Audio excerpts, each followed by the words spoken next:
القصه بتاعت الحصان والبير بقى. ولا الرهوان التاني التاني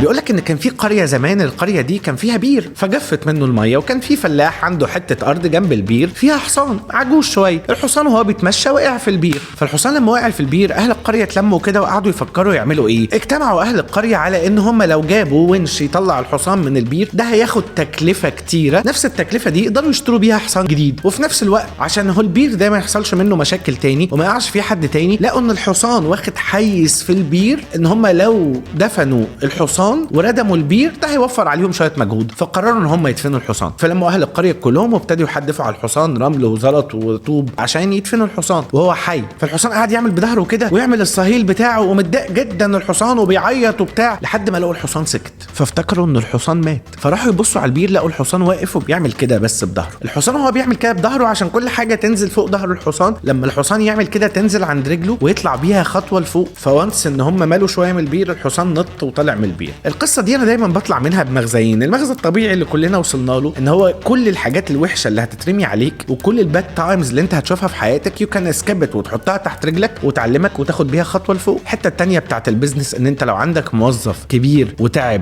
وهي دي مش حته حلوه قوي بس هي اتس فاكت، كبير وتعب ومش قادر يأدي، تكلفه ان انت تقوم الموظف ده من مكانه هي نفس تكلفه ان انت تجيب حصان جديد صغير رهوان يجري ويرمح ويجيب لك النتائج اللي انت عايزها.